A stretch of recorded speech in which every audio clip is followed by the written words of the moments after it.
Klinik atau kegiatan perdukunan rasanya tidak asing di telinga. Praktek-praktek semacam ini kerap dilakukan untuk pengobatan hingga kejahatan dengan unsur tertentu. Hal ini juga yang diceritakan dalam film Para Betina Pengikut Iblis 2. Film ini adalah lanjutan dari cerita Para Betina Pengikut Iblis yang telah dirilis pada 16 Februari 2023 dengan durasi sama.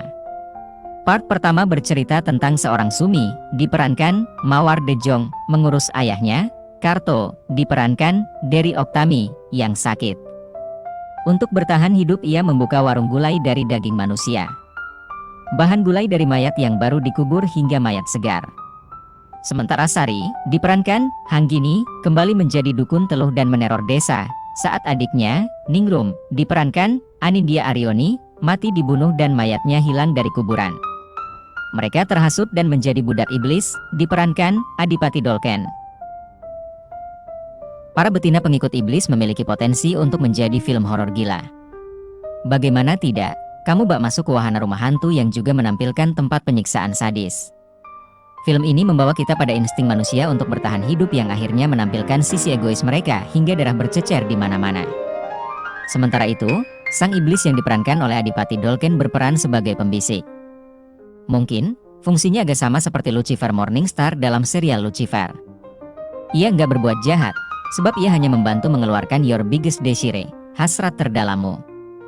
Dipicu oleh kemiskinan dan rasa kehilangan, para perempuan di dalam film ini rela menjadi mitra iblis, melakukan hal-hal di luar nalar, mengeluarkan hasrat terdalam yang bahkan iblis pun enggak akan melakukannya.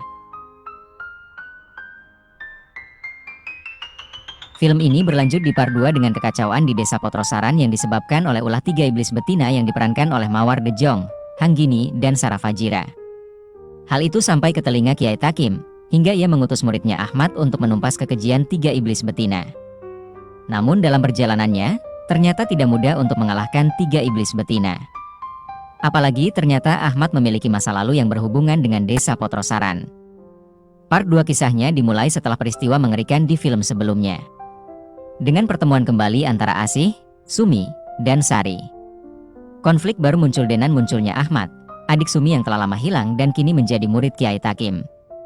Namun, konflik gak hanya antar sesama manusia, tetapi juga kekuatan jahat sang iblis. Dalam konteks pemilihan istilah, betina, pada judulnya, sepertinya itu untuk menekankan aspek kejahatan, kegelapan, atau kekuatan jahat terkait dengan karakter-karakter, wanita yang terlibat, serta untuk memberikan kesan lebih kuat atau dramatis dalam penyampaian cerita. Serta mencerminkan gagasan tentang keganasan dan kebrutalan dalam pengaruh mereka sebagai pengikut iblis.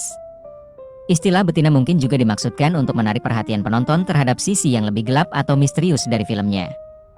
Jadi, pemilihan judul, Betina, mungkin merupakan bagian dari strategi naratif yang dimaksudkan untuk memperkuat temanya dan biar penonton kepo.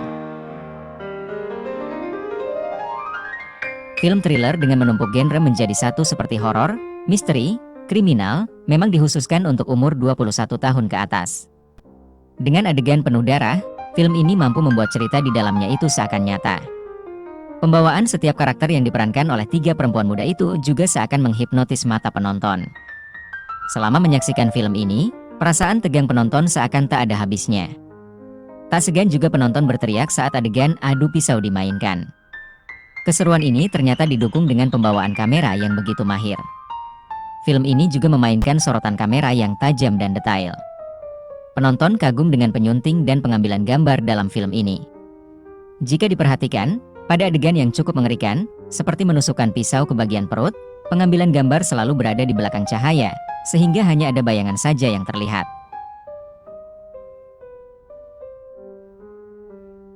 Pertarungan 3 betina pengikut iblis ini juga seakan nyata. Pegangan erat pisau, alat perdukunan hingga pendalaman karakter Sumi yang diperankan oleh Mawar De Jong juga sangat menarik perhatian. Mawar selaku berada di posisi menunduk dan ketakutan. Penggunaan taring gigi ASI yang diperankan oleh Sarah Fajira juga menambah keunikan dalam film ini. Sari, diperankan oleh Hanggini adalah seorang dukun perempuan yang biasa mengirimkan teluh dan santet ke masyarakat desa juga seakan nyata. Film ini sangat kaya dengan hal-hal magis di dalamnya. Namun, pembawaan alur cerita maju mundur yang membuat bingung penonton. Selebihnya, film ini sukses membuat terbayang-bayang di adegan-adegan menegangkan.